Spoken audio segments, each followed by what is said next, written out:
పూర్తి వివరాలకు చదవండి రేపటి అక్షర శిల్పం దినపత్రికలో.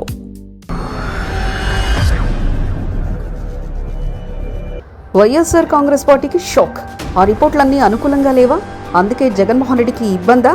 అందిన నివేదికలను చూసి జగన్ షాక్ అయ్యారా?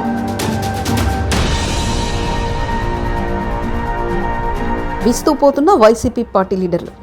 అధికారంలో లేనప్పుడు గుర్తింపును నేతలు కోరుకుంటారు. ఈసారి అధికారంలోకి వస్తే ఖచ్చితంగా మంత్రి పదవి దక్కుతుందని భావిస్తారు. గతంలో తెలుగుదేశం పార్టీ ప్రతిపక్షంలో ఉండగా యాక్టివ్గా ఉన్న నేతలకు ఈసారి చంద్రబాబు క్యాబినెట్లో ఎక్కువ మందికి అవకాశం దక్కిందంటారు.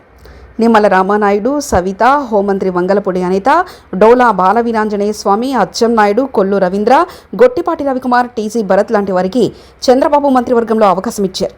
వీరంతా కేవలం గతంలో ప్రతిపక్షంలో ఉన్నప్పుడు యాక్టివ్గా ఉండి అనేక కేసులు ఎదుర్కోవడమే కాకుండా తెగించి పోరాటం చేయడమే కాకుండా పార్టీ కార్యకర్తలకు అండగా నిలబడాలని ఈ అవకాశం ఇచ్చారు. సామాజిక వర్గాలను కొంత తూకం పాటించిన ప్రతిపక్షంలో ఉన్నప్పుడు పోరాడిన వారికి ఖచ్చితంగా అధికారంలోకి వస్తే ప్రాధాన్యత దక్కుతుంది. అది రాజకీయాలను గమనిస్తున్న వారికి ఎవరైనా తెలుసు. కానీ వైసీపీలో మాత్రం నేతలు అలా యాక్టివ్గా ఉండేందుకు ఎవరూ ప్రయత్నించడం లేదు. అధికారంలోకి వచ్చి తమకు మంత్రి పదవి అవసరం లేదన్న భావనలో ఉన్నట్లుంది. కొందరు మాత్రమే యాక్టివ్గా ఉంటున్నారు. ఆర్కే రోజా, అంబటి రాంబాబు, పేర్ని నాని, కారుమూరి నాగేశ్వరరావు, గుడివాడ అమర్నాథ్, భూమన కరుణాకర్ రెడ్డి లాంటి వాళ్ళు మాత్రమే యాక్టివ్గా ఉంటున్నారు. మిగిలిన వారు పెద్దగా కనిపించలేదు. అంతేకాదు పార్టీ పిలుపునిచ్చిన పార్టీ కార్యక్రమాల్లో పాల్గొనడం మినహా వారి భాగస్వామ్యం అంతగా లేదు. ఇప్పుడు వైసీపీ అధినేత జగన్ ఈ విషయంలో ఒకంత సీరియస్గానే ఉన్నారని తెలిసిందే. అన్ని నియోజకవర్గాల నుంచి నేతల పెర్ఫార్మెన్స్పై నివేదికలను తెప్పించుకుంటున్నట్లు సమాచారం. ఇటీవల అంటే జూన్ 4వ తేదీన వైఎస్ జగన్ ఏపీ వ్యాప్తంగా వెన్నుపోటు దినంగా నిర్వహించాలని పిలుపునిచ్చారు. కానీ అందులో కొందరు నేతలు అలా వచ్చి అలా వెళ్లారని తెలిసింది.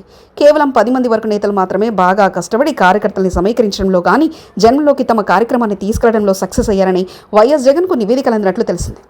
మిగిలిన వారు కొందరు అసలు కార్యక్రమంలో పాల్గొనకుండా తమ ముఖ్య అనుచరుల చేత మామా అనిపించి ఫోటోలు కేంద్ర కార్యాలయానికి పంపినట్లుగా పసిగట్టారు. దీంతో మరోసారి వైసీపీ అధికారంలోకి వస్తే ఈసారి కష్టపడిన నేతలకు మాత్రమే క్యాబినెట్లో స్థానం కలిగించే అవకాశం ఉందని ప్రచారం ఊపందుకుంది. అయినా ఆ నేతలు మాత్రం కేసులకు భయపడి బయటికి రావట్లేదు. 175 నియోజకవర్గాల్లో కేవలం 20 నుండి 25 నియోజకవర్గాల్లోనే నేతలు యాక్టివ్గా ఉన్నట్లు వైసీపీ అధినేత జగన్కు అందిన నివేదికల్లో తేలిందని తెలిసింది. ఈ నివేదికలను చూసిన జగన్ కూడా ఒకంత ఆశ్చర్యం వ్యక్తం చేశారట.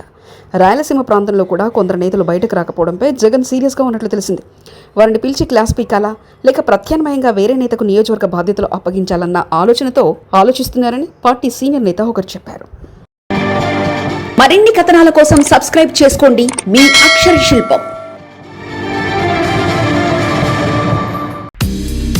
పూర్తి వివరాలకు చదవండి రేపటి అక్షర శిల్పం దినపత్రికలో.